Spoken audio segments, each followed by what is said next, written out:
அஞ்சலி ஸ்வீட்டை சாப்பிட்ட 2 சிறுவர்கள் மயக்கம் அடைந்த நிலையில் மருத்துவமனையில் தீவிர சிகிச்சை பிரிவில் அனுமதிக்கப்பட்டனர்.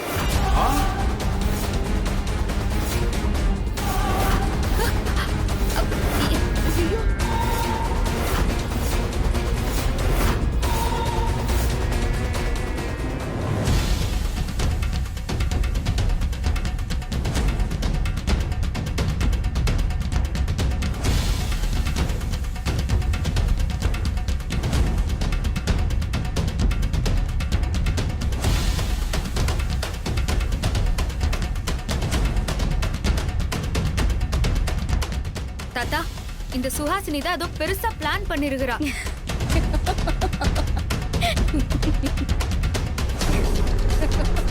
பெருசா இல்ல, ரொம்ப ரொம்ப ரொம்ப பெருசா பிளான் பண்ணிருக்கேன்.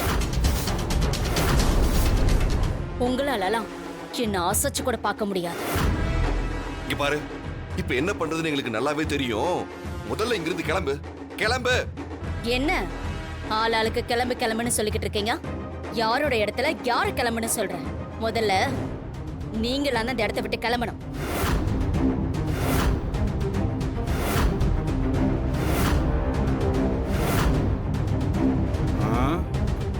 என்ன பேசுறேன்னு தெரிஞ்சுதான் பேசுறியாமா? இது எங்களோட அஞ்சலி ஸ்வீட்ஸ். இங்க இருந்து நாங்க எதுக்குமா போனோம்? ஏங்க அத சொல்ல இவளுக்கு என்னங்க உரிமை இருக்கு? அது என்னன்னு கேளுங்க அவகிட்ட.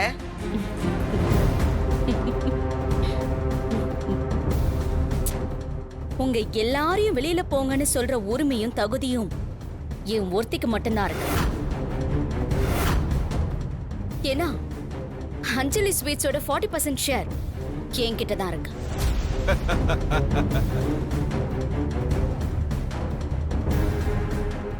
எங்க கம்பெனியோட 40% ஷேரை எங்க கம்பெனிக்கு ரொம்ப நாளா விசுவாசமா இருந்த சீனியர் மேனேஜர் சுந்தரராஜனுக்கும் சேல்ஸ் ஹெட்டா ஒர்க் பண்ண ராமநாதனுக்கும் தான் அலாட் பண்ணியிருக்கோம்.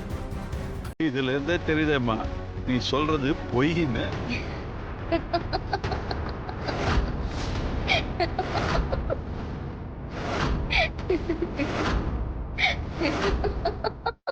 ஐயோ ஐயோ, உங்களெல்லாம் நினைச்சாலே எனக்கு ரொம்ப பாவமா இருக்கு. இந்த காலத்துல போய் விஸ்வாசம் நன்றின்னு என்னென்னலாமோ புதுசா பேசிக்கிட்டு இருக்கீங்க.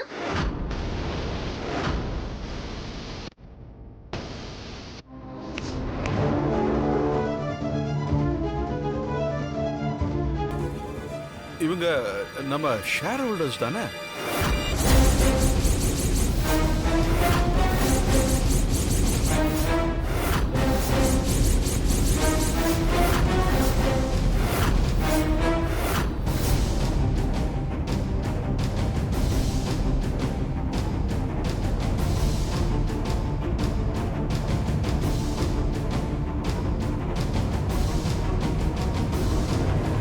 ராமநாதன், என்னது? சுந்தரராஜன், நீங்களுமா? நான் தான் ஏற்கனவே சொன்னனே, இந்த உலகத்துல எல்லாத்துக்குமே ஒரு வேலை இருக்கு. சிலத பணத்தால வாங்க முடியும், இன்னும் சிலத பயத்தால வாங்க முடியும். இவங்க 2 பேருக்கு ஒரு வேலை கொடுத்து உங்க கம்பெனியோட 40% ஷேரை வாங்கிட்டேன்.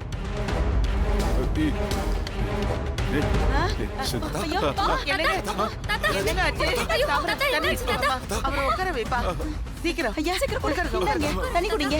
வாங்க உட்காருங்க. இது வாங்க. பொண்ணு இல்லைங்க, தண்ணி குடிங்க. தண்ணி குடிங்க தாத்தா. தண்ணி குடிங்க. ஏய், சீக்கிரம் ஏதாவது பண்ணி காப்பாத்துங்க.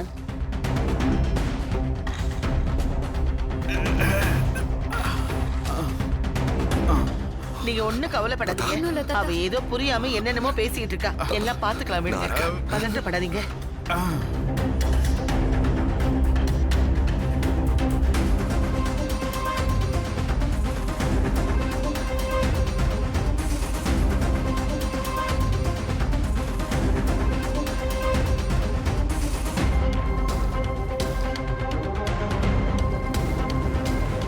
சுஹாசினி, எதுக்கு இப்படி எல்லாம் பண்ணிக்கிட்டு இருக்க?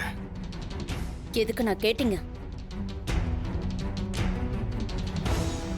இன்னைக்கு எங்க அப்பாவுடைய நினைவு நாள்.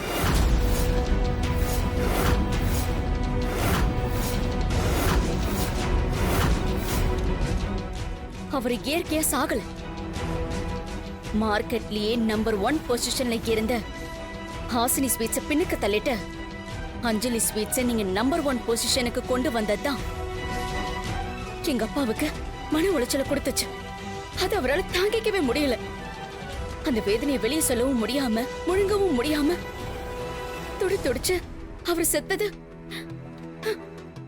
இன்னும் என் கண்ணுக்குள்ள அப்படியே இருக்கு. எங்க அப்பாவை சாகடிச்ச உங்களை நான் நிம்மதியா விட்டுருவேனா? அதுக்காக தான் நான் இதெல்லாம் செஞ்சுக்கிட்டு இருக்கேன்.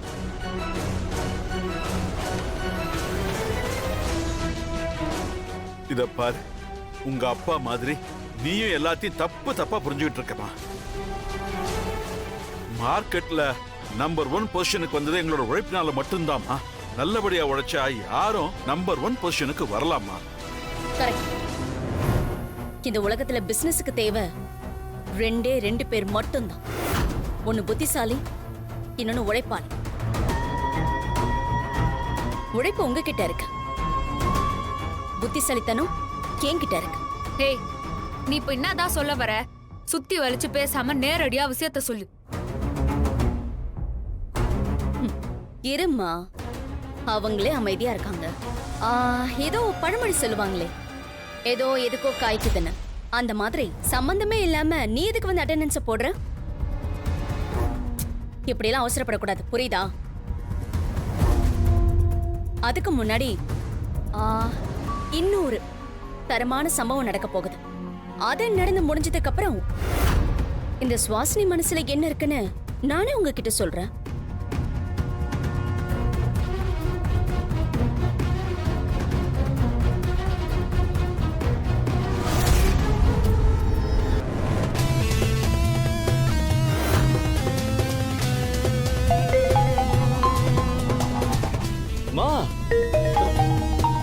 ரகுவரன் மாமா போன் பண்றாருமா. ரகுவரனா? அந்த ஆள் எப்படிடா பைத்தியக்கார ஆஸ்பத்திரில இருந்து கூப்பிடுறான்? அங்கேருந்து எப்படி போன் பண்றான்? தெரியலையேம்மா. என்னன்னு கேளு. கேக்குறேன். ஹலோ. டேய் மனோ, எதுக்காகடா என்ன பைத்தியக்கார ஹாஸ்பிடல்ல சேர்த்தீங்க? யோ, நீ எப்படியா ஹாஸ்பிடல்ல இருந்து தப்பிச்ச? இப்போ அதுதான் ரொம்ப முக்கியம். நடு தெருல நிக்கிறேன்டா. நான் முதல்ல லொகேஷன் அனுப்புறேன், சீக்கிரமா இங்க வந்து சேருங்க. யோ மாமா மாமா மாமா. ஏய், சீக்கிரம் வாடா. என்னாச்சு? அந்த ஆள் பைத்தியக்கார ஹாஸ்பிடல்ல இருந்து தப்பிச்சிட்டாமா. ஐயோ, இப்போ எங்க இருக்கானா? நான் லொகேஷன் அனுப்புறேன், உடனே வான்னு சொல்லிட்டு பேசிட்டே இருக்கும்போது போனை வேற கட் பண்ணிட்டாருமா. சரி முதல்ல அங்க போ. ஐயோ, இந்த தமனா ரூட் சொல்லு. நேரா போ.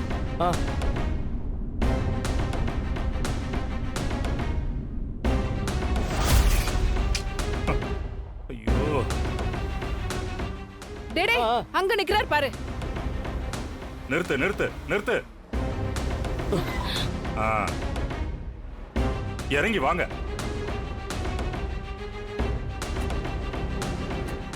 என்ன தம்பி, அந்த ஹாஸ்பிடல்ல இருந்து எப்படி தப்பிச்சீங்க? என்னக்கா நீங்க என்ன எதுக்காக பைத்தியக்கார ஹாஸ்பிடல்ல சேர்த்தீங்க? எங்களுக்கு வேற வழி தெரியல. அந்த பொம்மை விட்ட சாபத்தால ஒரு நிமிஷத்துல நடக்கிறத அடுத்த நிமிஷத்துல மறந்துறீங்க. எங்க உங்களை வீட்டுல வச்சிருந்தா பிளான் எல்லாம் தெரிஞ்சிரும்னு எல்லாருக்கும் ஆபத்தாயிடும் தான் டாக்டர் கிட்ட சொல்லி உங்களை ஹாஸ்பிடல்ல சேர்த்து விட்டேன். சரி, அங்கேருந்து எப்படி தப்பிச்சீங்க? அது ஏன்க்கா கேக்குறீங்க? அங்க இருந்த லூசுங்கெல்லாம் குரங்கு மாதிரி அங்கேயும் இங்கேயும் தாவி குதிச்சதுங்க. அதுங்க கிட்ட இருந்து எப்படி எஸ்கேப் ஆகுறதுன்னு பாத்துக்கிட்டு இருந்தேன். நல்ல வேளை எனக்கு எஸ்கேப் ஆக வழி கிடைச்சது. தப்பிச்சு இங்க வந்துட்டேன்க்கா. அக்கா, தயவு செஞ்சு இந்த மாதிரி மறுபடியும் பண்ணிடாதீங்கக்கா. இனிமே அதுக்கு அவசியம் இல்ல. ஏன்னா பொம்மை விட்ட சாபத்தை அல்லலியும் வந்து சரி பண்ணிட்டாரு. சரி, அதெல்லாம் இருக்கட்டும்க்கா. நான் இல்லாத நேரத்துல என்னென்னலாம் நடந்துச்சு எல்லாத்தையும் சொல்லுங்கக்கா. அதை ஏன் கேக்குற? ஏகப்பட்ட குழப்பம் நடந்துச்சு. அது பெரிய கதை.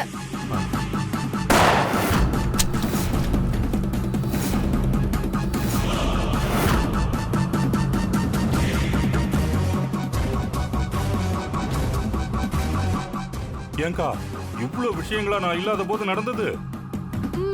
ஆமா தம்பி.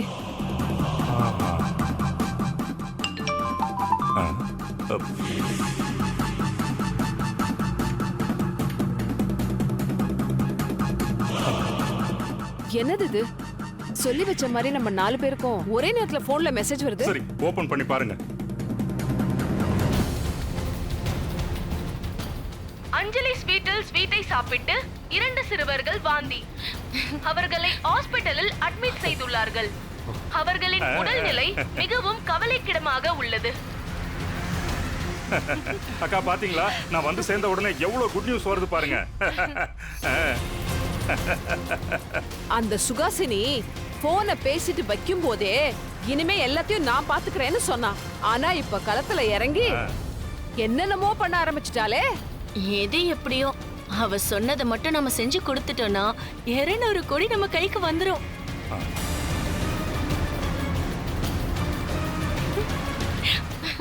அக்கா, எனக்கு ஒன்று தோணுது, சொல்லட்டுமா? ஆரம்பிச்சிட்டிங்களா? என்ன மாமா, எப்பவுமே உளருவீங்க, அப்புறம் அம்மா கிட்ட திட்டு வாங்குவீங்க. இப்போ என்ன பெர்மிஷன்லாம் கேட்குறீங்க? அக்கா பாருங்கக்கா. டேய், இப்பதான் ஹாஸ்பிட்டல்ல இருந்து வந்திருக்காரு, அதுக்குள்ள ஏண்டா? கொஞ்ச நேரம் சும்மாரு. நீங்க சொல்லுங்க தம்பி. சொல்லுங்க. அப்ரூவல் வந்துருச்சு. அக்கா, இவ்வளோ பண்ற அந்த சுஹாசினி நமக்கு அப்படியே 200 கோடியை எடுத்து கொடுத்துருவான்னு நினைக்கிறீங்களா? அப்படியே அவ 200 கோடியை நமக்கு கொடுக்கறானே வச்சுப்போம். அந்த நேரம் பார்த்து கரெக்டா ராணி கோமால இருந்து கண்ணை முழிச்சிட்டான்னா கடைசி நேரத்துல ஆட்டத்தையே மொத்தமா கலைச்சிருவா. அதனால முதல்ல நாம அந்த ராணிக்கு ஒரு முடிவு கட்டணும். அதுக்கு என்ன பண்ணணும்னு யோசிங்க. அத்த, எனக்கு என்னமோ சித்தப்பா சொல்றதுதான் சரின்னு தோணுது. அந்த குப்பத்துக்காரிய முதல்ல முடிக்கணும் அத்த. அவ கதையை முடிக்கதான் லாமியா வந்திருக்கால, அப்புறம் நமக்கு என்ன பயம்? அவளை பார்த்தல, அவ கண்டிப்பா பொம்மி, ராணி, இந்த ஸ்வாதி அவங்க 3 பேர் கதையும் முடிச்சிட்டு தான் மறுவேளை பாப்பா. அக்கா, சொல்றேன்னு தப்பா எடுத்துக்காதீங்க. இப்போ வரைக்கும் இந்த பேய்களோட கல்ச்சர் எனக்கு சுத்தமா பிடிக்கல. அவங்கள பத்தி தெரிஞ்சுக்கிறதுக்கு நாம தனியா ஒரு ரிசர்ச் பண்ணணும் போல இருக்கு. என்ன சித்தப்பா, ஆரம்பிச்சிட்டீங்களா? சும்மாவே இருக்க மாட்டீங்களா சித்தப்பா? ஏதோ தப்பி தவறி நீங்க சொன்னதுல ஒரு விஷயம் சரியா இருக்குன்னு சொல்லிட்டேன். உங்களை மாதிரி மனுஷங்களை நம்புறதை விட பேய்களை நம்பிட்டு போயிடலாம். கொஞ்ச நேரம் சும்மா இருக்க மாட்டீங்களா? போதும் போதும் போதும் போதும் போதும். இப்பதான் நான் ஹாஸ்பிட்டல்ல இருந்து வந்திருக்கேன். உடனே திட்ட ஆரம்பிச்சிடாத. உங்க கூடவே தான் நான் இருக்க போறேன். பொறுமையா நிதானமா என்ன திட்டிக்கோ, போதுமா? அக்கா, நான் சொல்றத கொஞ்சம் கேளுங்கக்கா. இப்ப எல்லாரோட கவனமும் அஞ்சலி ஸ்வீட்ஸ் மேலதான் இருக்கு. இந்த கேப்ல நீங்க சொன்ன மாதிரி அந்த லாமியாவோ சேமியாவோ அதை போய் பார்த்தா அந்த ராணியை தீர்த்து கட்டுறதுக்கு நமக்கு ஏதாவது ஒரு வழி நிச்சயமா கிடைக்கும்னு தோணுதுக்கா. தம்பி, இன்னைக்கு உங்களுக்கு என்னாச்சு? இப்ப வரைக்கும் உங்களுக்கு மேல் மாடி காலின்னு நினைச்சேன், ஆனா இப்ப நல்லாவே வேலை செய்தே. அந்த பைத்தியங்களோட சேர்ந்தேன் இல்லையா, அந்த பைத்தியங்களை விட நான் கொஞ்சம் புத்திசாலின்னு எனக்கு தோணுச்சு. உடனே புத்திசாலி ஆயிட்டேன்க்கா. சரி சரி, நீங்களும் கரெக்டா தான் சொல்றீங்க. நாம முதல்ல போய் லாமியாவை பார்த்து ராணிய தீர்த்து கட்ட வழி பண்ணுவோம். வாங்க போலாம். அதான்க்கா புத்திசாலித்தனம். வாங்க போலாம். சரி, வாங்க. வாங்க வாங்க. டேய், சாவியை குடுறா, நான் வண்டி ஓட்டுறேன். டேய், விடுறானா? சரி, போய் உட்காரு.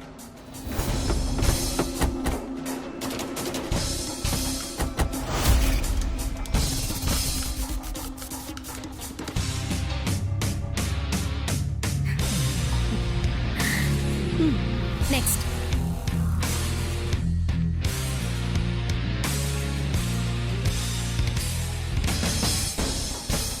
சார், நாங்கள் ஃபுட் சேஃப்டி டிபார்ட்மெண்ட்லேருந்து வரோம்.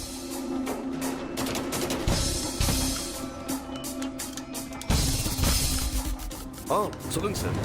சார், என்ன சார் சொல்லணும்? நீங்கள் நியூஸ்லாம் பார்க்குறீங்களா இல்லையா? சார், எங்கேயோ தப்பு நடந்திருக்கு.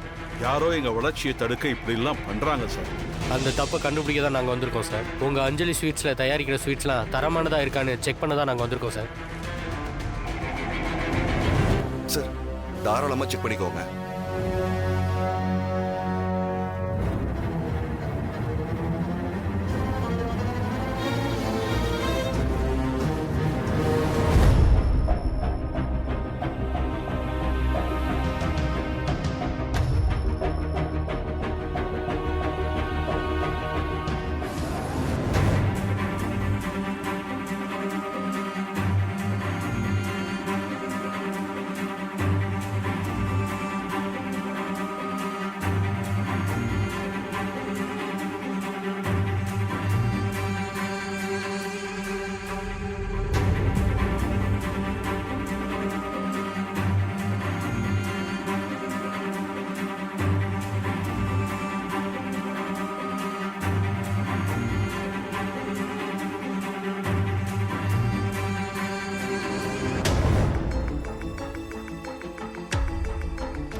இந்தம்மா உனக்கு பிடிச்ச ஸ்வீட்டு.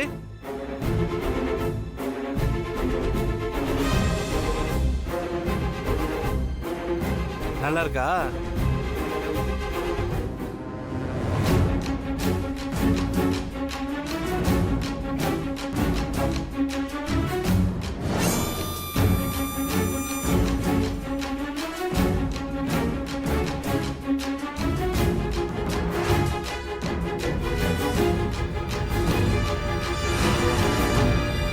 ரோஷினி, என்னாச்சு? பாரு பாரு பாரு. சார், குழந்தை மயக்கம் போட்டுருச்சு சார். என்னாச்சு? அஞ்சலி ஸ்வீட் சாப்பிட்டதுனால என் குழந்தைக்கு இப்படி ஆயிடுச்சு. என்னாச்சு? உங்க கடையில சாப்பிட்ட ஸ்வீட்னால தான் என் குழந்தைக்கு இப்படி ஆச்சு.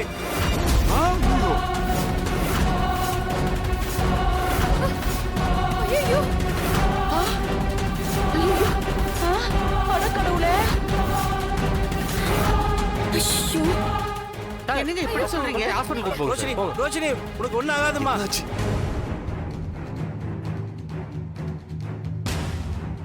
என்ன சார் இது? அஞ்சலி ஸ்வீட்ல என்னதான் நடக்குது? ஆல்ரெடி உங்க பிரான்ச்ல ஸ்வீட் வாங்கி சாப்பிட்ட 2 குழந்தைங்க சீரியஸா இருக்காங்க சார்.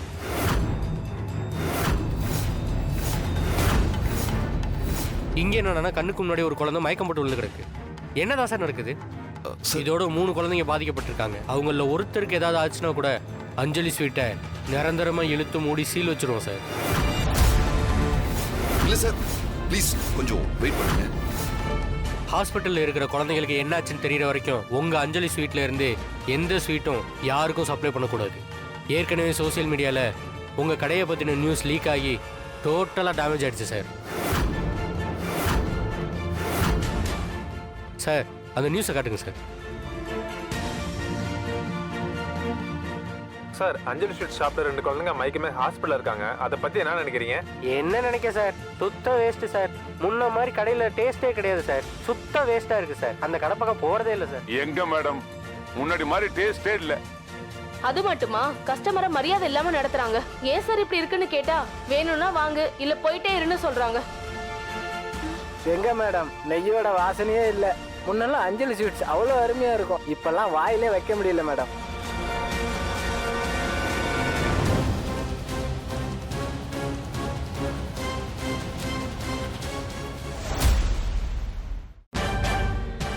என்ன மேடம், நீங்க இங்க இருக்கும்போதே தரமில்லாத ஸ்வீட்டை கஸ்டமருக்கு கொடுத்துருக்காங்க. ஸ்வீட் அசோசியேஷன் தலைவராக இருந்தோம் எந்த ஆக்ஷனும் எடுக்காம இருக்கீங்களே மேடம்.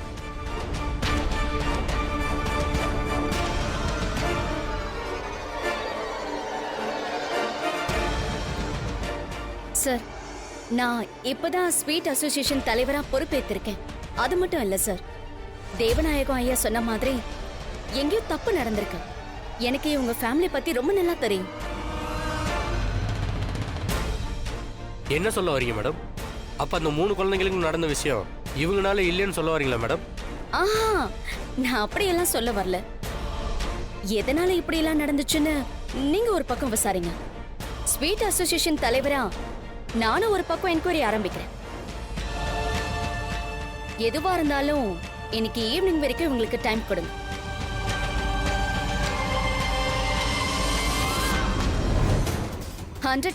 அஞ்சலி ஸ்வீட்ஸ்னால தான் இந்த மாதிரி நிலைமை ஆயிடுச்சுன்னா நீங்க உடனே அபிஷியலா என்ன ஆக்ஷன் எடுக்க முடியுமோ அதை எடுங்க. Okay madam.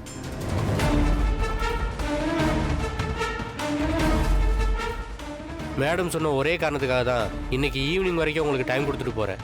அதுக்குள்ள உங்க மேல எந்த தப்பும் இல்லைன்னு நிரூபிக்கணும். அதை விட முக்கியம், அந்த குழந்தைங்களுக்கு எதுவும் ஆகக்கூடாதுன்னு நீங்க கடவுள்கிட்ட வேண்டிக்கிங்க.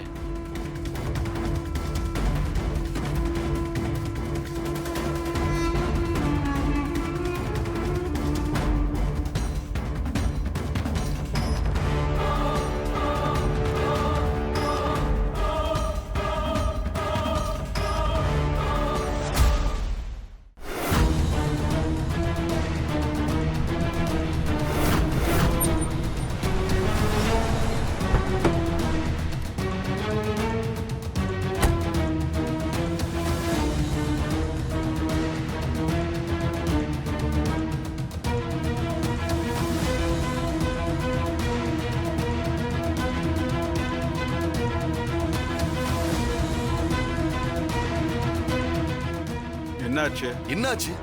ஏன் இவ்வளவு பதட்டமா வரீங்க மேனேஜர்? சார், எங்க பிரான்ச்ல நடிகை ராகவி தேவி அவங்க வீட்டு ஃபங்க்ஷனுக்கு ஸ்வீட் ஆர்டர் பண்ணியிருந்தாங்க. எக்ஸ் மினிஸ்டர் ராமலிங்கம் ஒரு பொதுக்கூட்டத்துக்கு நம்ம கடையில ஸ்வீட் ஆர்டர் பண்ணியிருந்தாருயா. சரி, அதுக்கும் நீங்க பதட்டமா வரதுக்கும் என்னங்க சம்பந்தம்? நம்ம பிரான்ச்ல பிசினஸ் மேக்னட் ராஜரத்னம் அவரோட ஆபீஸ் ஸ்டாஃப் எல்லாருக்குமே ஸ்வீட் ஆர்டர் பண்ணியிருந்தாரு. சரி சார், அவங்க 3 பேரும் சொல்லி வச்சது மாதிரி ஒரே நேரத்துல நாம அனுப்பின ஸ்வீட்ஸ் எல்லாத்தையும் வேண்டான்னு ரிட்டர்ன் பண்ணிட்டாங்க சார்.